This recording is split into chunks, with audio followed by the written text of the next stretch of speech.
Niining panahon nga ang putling ebanghelyo gihagis sa mga hiwi nga pagtulunan.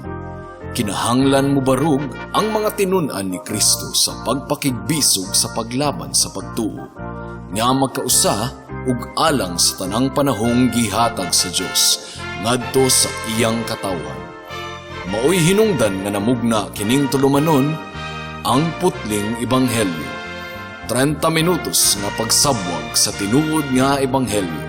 Kauban ni Pastor Jeremias Hangad, ang putling ebanghelyo. Tulumanon nga gihatod kaninyo sa Herald of Grace Radio Ministries Philippines. Ang putling ebanghelyo. Ang putling ebanghelyo. Ang putling ebanghelyo.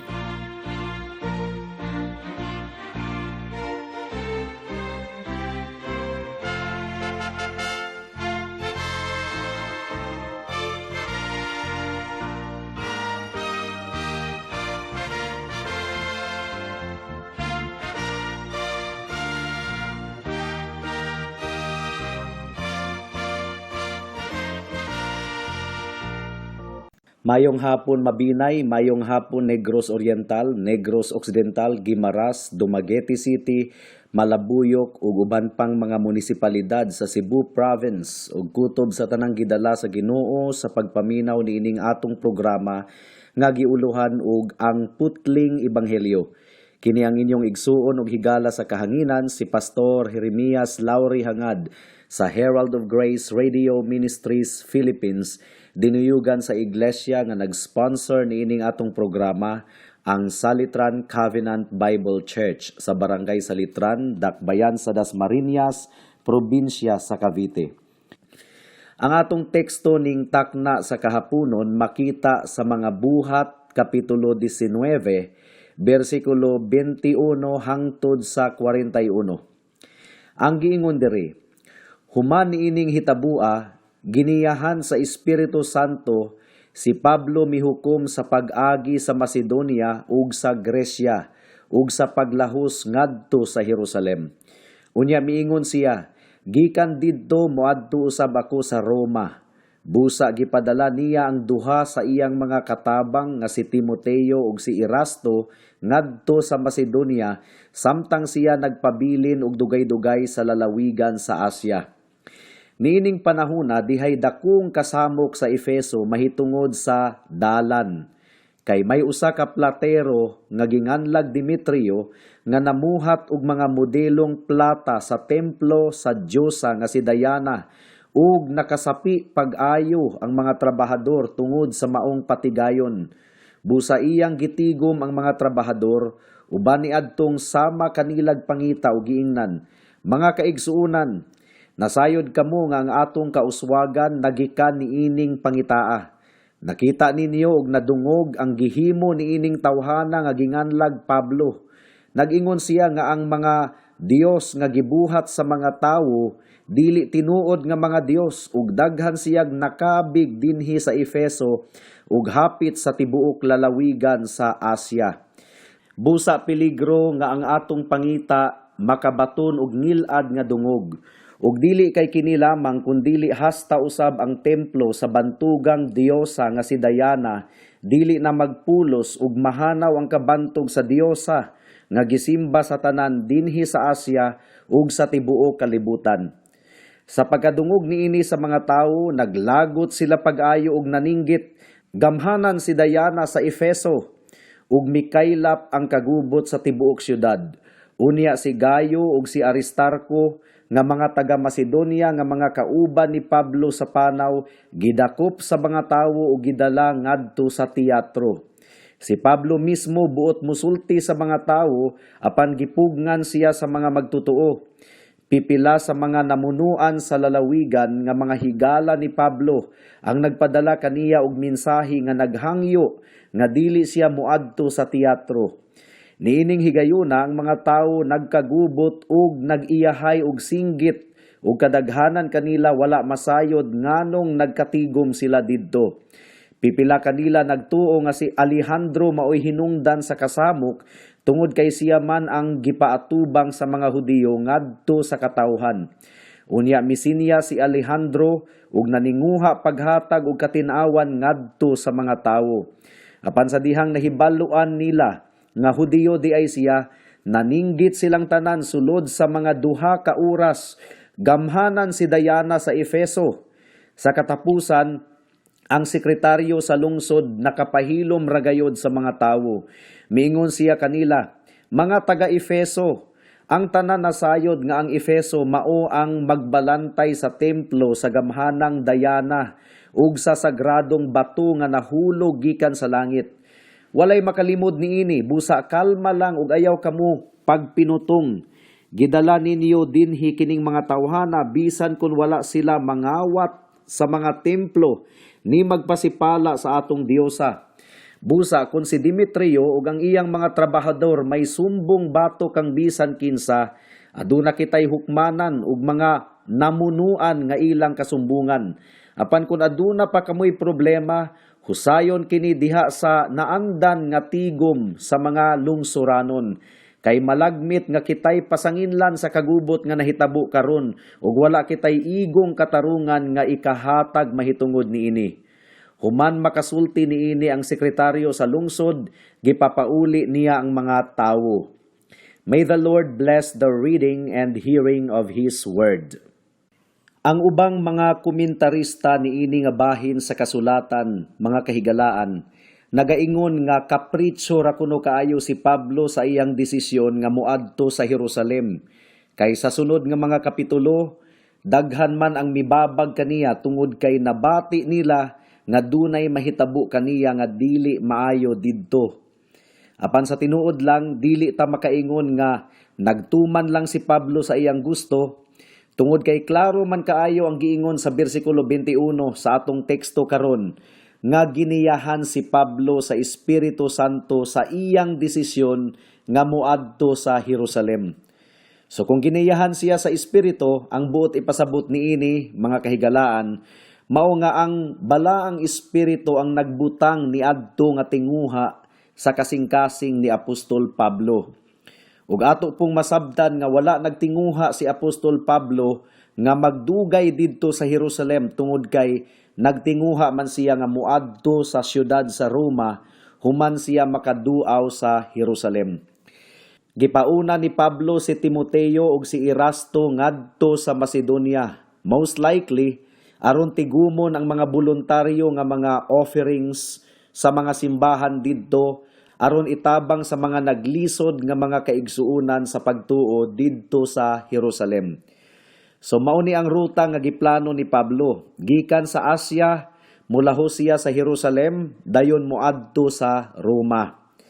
Apan atong masayran sa mga musunod nga mga panghitabo nga adunay laing pamaagi ang Dios sa iyang pagpaadto kang Pablo sa Roma. Tungod kay pagadakpon man si Pablo didto sa Jerusalem. Mabilanggo og taod-taod dayon makabiyahe ngadto sa Roma, dili ingon nga usa ka gawasnon nga tawo kundili usa ka binilanggo. Tinuod gayod ang giingon sa Panultihon kapitulo 16 bersikulo 9 nga ang huna-huna sa tawo naglaraw sa iyang lakang, apan ang Dios maoy nagmando sa iyang pagbuhat niini. Adunay duha ka bahin ang atong pamalandong ning takna sa kahaponon. Una, ang eksklusibo nga giangkon sa ebanghelyo. Ikaduha, ang dili mabali nga gisugo sa ebanghelyo. Mudangat na kita sa unang punto, ang eksklusibo nga giangkon sa ebanghelyo. Atong basahon ang bersikulo 23. Ang giingon diri, niining panahona dihay dakong kasamok sa Efeso mahitungod sa dalan. Well, gahisgot kining bersikuluha og dalan o the way. Ang kahugpungan man gud sa mga Kristohanon sa una, mga kahigalaan, gibansagan og the way o ang dalan. Siguro makapangutana mo, ngano man kahang gibansagan man sila og dalan? Well, nagtuo ko nga aduna kini kalabutan sa giingon ni Jesus sa Juan kapitulo 14 bersikulo 6 nga, ako ang dalan, ang kamatuuran ug ang kinabuhi. Mao nga ang mga sumusunod ni Kristo gibansagan og ang dalan o the way. Sa pinulungan sa Biblia, mga kahigalaan, ang buot ipasabot sa the way o ang dalan, mao nga wala nay laing dalan. Si Kristo lamang ang bugto nga dalan. Ug tinuod gayod nga ang ebanghelyo ni Kristo intolerant, nga ang buot ipasabot wala nay lain pa. Dili mo sugot ang Dios nga aduna siya'y karibal o kakupitensya. Klaro kaayo na sa giingon sa Buhat Kapitulo 4 versikulo 12, paminawan ninyo. Ang giingon dire, ang kaluwasan makaplagan lamang diha kaniya, kay dinhi sa kalibutan wala nay laing ngalan nga gihatag sa Dios ngadto sa katawhan nga maoy makaluwas kanato. So eksklusibo gayod ang claim sa ebanghelyo, wala nay lain kundili si Hesukristo lamang. Wala nay laing ngalan. Mao nga kinahanglang dili kita mutawag sa uban pang mga ngalan. Ug mao kini ang hinungdan nganong makapasuko gayod ang mensahe sa ebanghelyo sa daghang mga katawhan tungod kay dili man makadawat ang ebanghelyo og lain pang karibal. Gani ang giingon ni Pablo sa Galacia Kapitulo 1 versikulo 8, mao nga apan bisan kami uusa ka anghel nga gikan sa langit ang magwali kaninyo og maayong balita nga lahi sa among giwali, mahimo unta siyang tinunglo.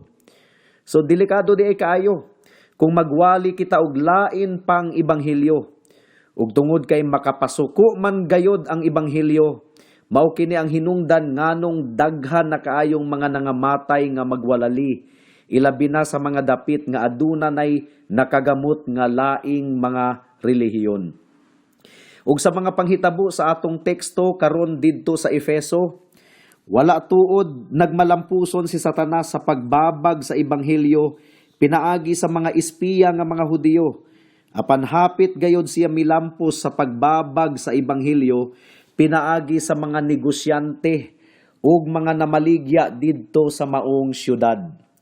Ang syudad sa Efeso, mga kahigalaan, sumala sa atong teksto, proud kaayo sila nga tigpanalipod sa ribulto sa ilang diyosa nga si Diana, nga ilang gituuhan nga nahulog kuno gikan sa langit ang maong ribulto.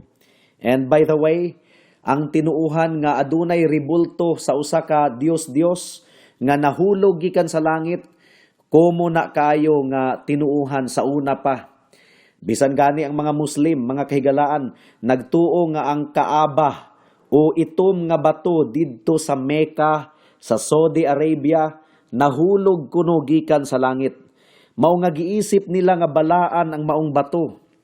So ang imahe ni Diana nahulog kuno gikan sa langit didto sa Efeso, ug mausab ang mga imahe ni Minerva, ni Venus ug ni Ceres didto sa syudad sa Sicily sa Europa.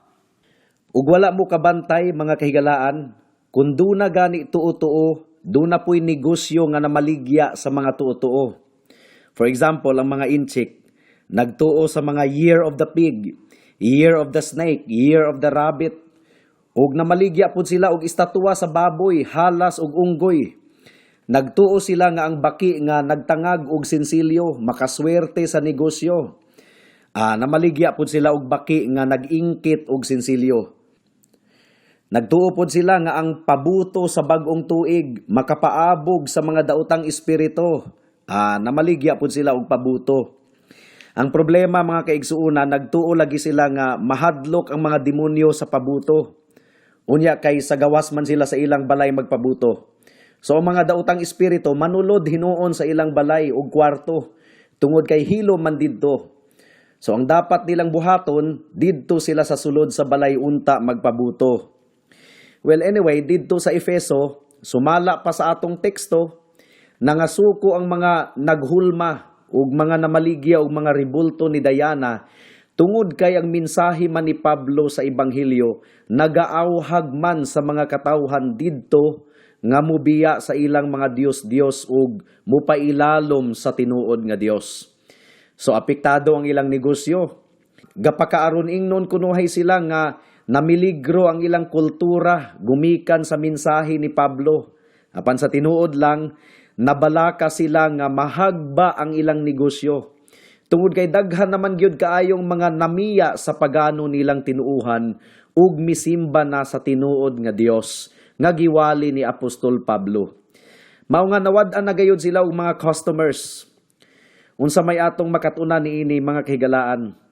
Ang tinuod nga ebanghelyo makapabag-o gayud sa kinabuhi sa mga tawo. Dili pwedeng makabig kunuhay ang mga tawo ngadto kang Kristo apan magpabilin gihapon siya sa iyang mga Dios-Dios o mga bisyo o mga kabit ug uban pang mga kasalanan. Dili gusto ang Ginoo og karibal. Kung si Jesus ang atong Dios, kinahanglang kaniya lang kita mupasakop ug mupailalom. Ang tinuod nga paghinulsol aduna gayoy bunga sa pagtalikod sa kasalanan. Niadtong Welsh Revival, daghan kaayong mga inumanan ug mga barhouse nga mga bankrupt tungod kay nangakabig man ang daghang mga palahubog ug mga sugarol nahimong seryoso nga mga disipulo ni Kristo ug mibiya ragayod sa ilang mga bisyo. Mao nga nawad-an na og customers ang mga namaligya og ilimnon og sigarilyo. Mao nga daghan gayud kaayong mga suko sa tinuod nga ebanghelyo. Mudangat na kita sa ikaduhang punto. Ang dili mabali nga gisugo sa ebanghelyo. Ang duha ka mga butang nga duol kaayo sa dughan sa mga tawo mao ang kabtangan ug ang relihiyon. Usbon ko, kabtangan ug ang relihiyon, duha ka mga butang nga suod kaayo sa dughan sa mga tawo. Ilabi na ang relihiyon nga adunay kalabutan sa kultura sa usa ka nasod. Well, kining duha ka mga sentimento, kinahanglang talikdan kung supak kining duha sa mensahe sa ebanghelyo. Dili man kinahanglang talikdan sa tawo ang iyang panginabuhi kung dili kini supak sa balaod sa Dios. For example, kung ikaw tinuod nga Kristohanon, kinahanglan undangan nimo ang imong pagpamaligya og sigarilyo ug mga ilimnon. Bisan pag munay pinakadaghan og halin sa imong tinda, tungod kay supak kana sa pagkabalaan nga gisugo ni Kristo. Apan sa kaso ni Demetrio ug sa iyang mga kauban nga tigpamaligya og mga rebulto ni Diana sa atong teksto, kinahanglang talikdan nila ang ilang negosyo ug ang ilang relihiyon nga pagano tungod kay pareho man silang dulumtanan at tubangan sa Ginoo. Ang tinuod nga mga nakabig kang Kristo kinahanglang mubiya sa ilang mga Dios-Dios ug mga negosyo nga dulumtanan sa Ginoo. Well, obviously si Demetrio ug ang iyang mga kauban wala gayud sila tinuod nga nakabig kang Kristo tungod kay nagpabilin man gihapon sila sa ilang pagano nga sentimento. Giklaro gayud kaayo ni Kristo nga ang tanang buot musunod kaniya kinahanglang mutalikod sa iyang kinabuhi tungod ug alang kang Kristo. Actually, nasabtan gayud kaayo ni Demetrio ang wali ni Pablo. Paminawan ninyo ang iyang giingon sa bersikulo 25. Ang giingon diri, busa iyang gitigom ang mga trabahador uban ni adtong sama kanilag pangita o giingnan, mga kaigsuunan. Nasayod kamo nga ang atong kauswagan nagikan niining pangitaa. Nakita ninyo og nadungog ang gihimo niining tawhana nga ginganlag Pablo. Nag-ingon siya nga ang mga Dios nga gibuhat sa mga tawo dili tinuod nga mga Dios ug daghan siyag nakabig dinhi sa Efeso ug hapit sa tibuok lalawigan sa Asya. Busa peligro nga ang atong pangita makabaton og ngilad nga dungog. So unsa may atong makatunan dire? Si Demetrio ihimplo kaayo sa usa ka tawo nga nakasabot gayud og duro sa wali sa pulong sa Ginoo. Apan ang iyang kasing-kasing nagdumili sa pagdawat niini tungod kay apektado man ang iyang panginabuhi. Mas gipalabi niya ang kwarta kaysa pagsimba sa tinuod nga Dios. So ang kusog kaayo nga motibo sa kasing-kasing ni Demetrio ug sa iyang mga kauban ang kahakog sa kwarta nga gitawag usab sa Kolosas kapitulo 3 bersikulo 5 ingon nga idolatry o pagsimbag mga Dios-Dios.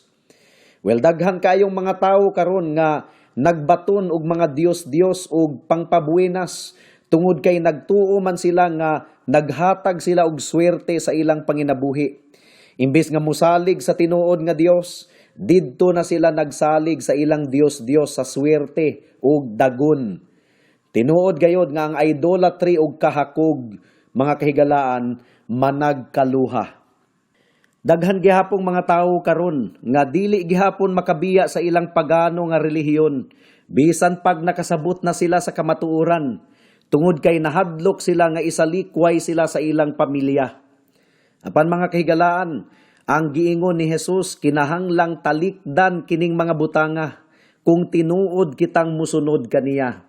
Mao kini ang gimando ni Kristo kanato, ang paghinulsol mao ang pagtalikod ug pagbiya gayod sa kasalanan. Sa bersikulo 28 ug 29, gigamit sa mga platero ang relihiyon aron mudilaab ang kasuko sa mga tawo. Ug miresulta kini sa tumang kagubot. Paminawan ninyo, bersikulo 28, sa pagkadungog niini sa mga tawo, naglagot sila pag-ayo ug naninggit, gamhanan si Diana sa Efeso, ug mikaylap ang kagubot sa tibuok syudad. Unya si Gayo ug si Aristarco nga mga taga Macedonia, nga mga kauban ni Pablo sa panaw, gidakop sa mga tawo ug gidala ngadto sa teatro. Grabe no? Maayo na lang gani kay napugngan pa si Pablo sa pagsulod sa teatro. Madakpan unta siya apil. O di ba kaha, mapatay sa mga nasuko kaayo nga mga katawhan. Ug usbon ko mga kahigalaan, dili na gayud ikakurat kung adunay mga suko kaayo tungod sa pagwali sa ebanghelyo. Apan dili kini makapausab sa tinuod nga mensahe sa ebanghelyo. Ug ang tinuod nga mga magwalali dili gayod magpanuko sa pagwali sa kamatuoran bisan pagdunay mga masuko. Mudangat na kita sa mga aplikasyon alang sa mga magtotoo.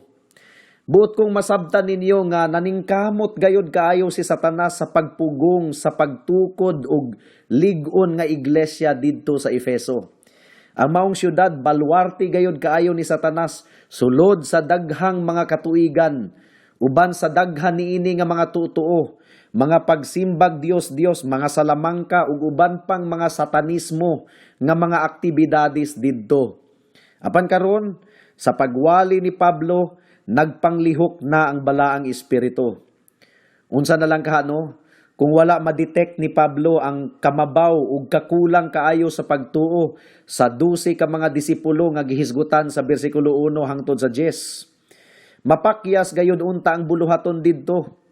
Unsa na lang kahapon no?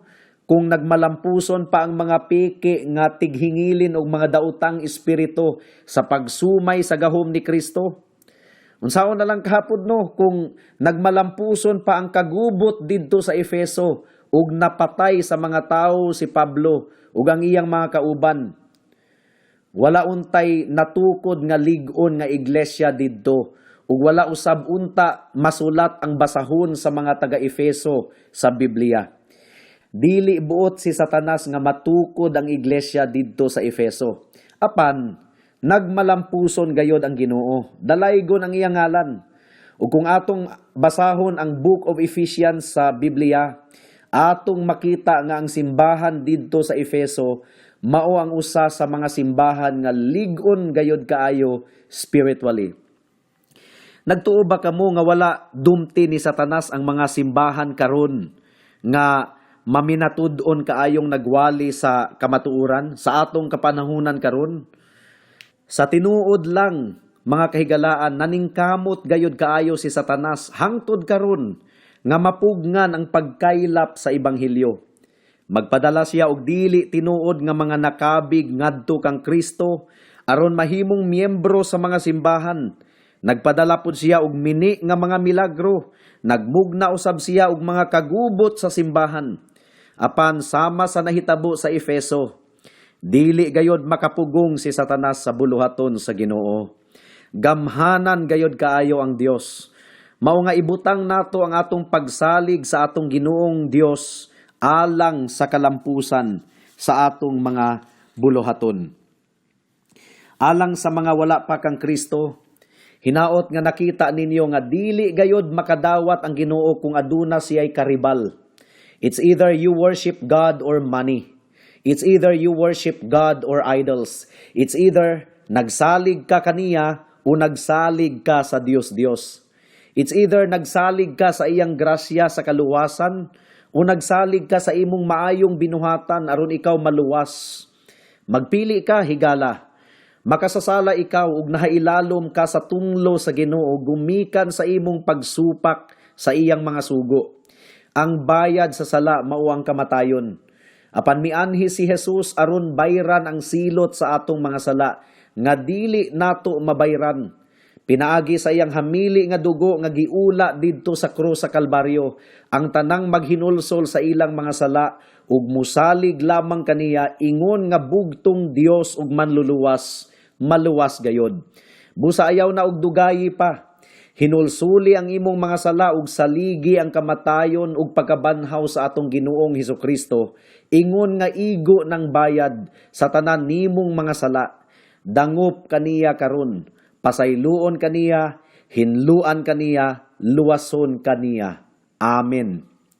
Hangtod dinhi lang kita taman sa atong pagtuon karong taknaa tungod kay wala na kitay oras pa. Ako kamong padayon nga giimbitar sa pagpaminaw ni ining atong programa sa matag Miyerkules, alas 6 hangtod sa alas 6:30 sa hapon dinhi sa Power 102.1 RFM. Daghang salamat.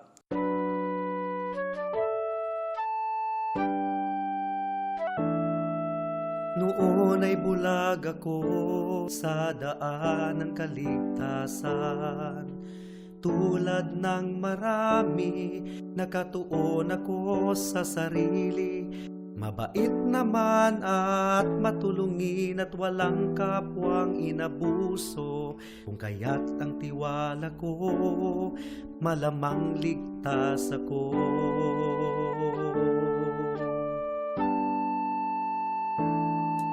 Ngunit ang isipan ko'y binuksan ng Panginoon. Bigat ng kasalanan ko'y pinakita niya sa akin. Dagdag pa ang aking puso, likas na sa Diyos ay umaayaw. Kung kaya't ako'y nabahala sa aking kaluluwa. Ano nga bang batayan ng katubusan at kaligtasan ng isang katulad kong makasalanan? Ngayon ay batid ko na ako'y walang magagawa upang ituwid ang aking kaluluwa. Sa harapan ng Diyos, ako'y tumawag kay Jesus at nagtiwala ng lubos sa kanyang kapatawaran at awang puspos. Siya lang ang manunubos pagkat siya'y namatay sa krus. Dahil sa aking kasalanan, ang sumpa sa kanya'y binuhos.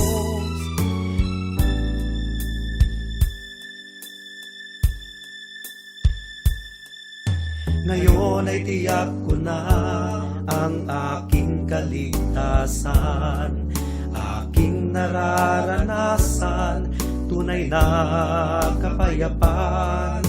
Ang puso ko'y binago niya, ang buhay ko'y inayos niya. Purihin si Jesus sa dakilang biyaya niya.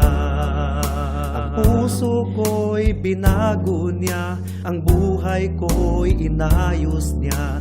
Purihin si Jesus sa dakilang biyaya niya. Unang Juan, Kapitulo 2. Mga anak, gisulatan ko kamo niini aron dili na kamo magpakasala. Apan kun may makasala, may manlalaban kita nga si Jesucristo ang matarong. Siya maoy mga tubang sa amahan.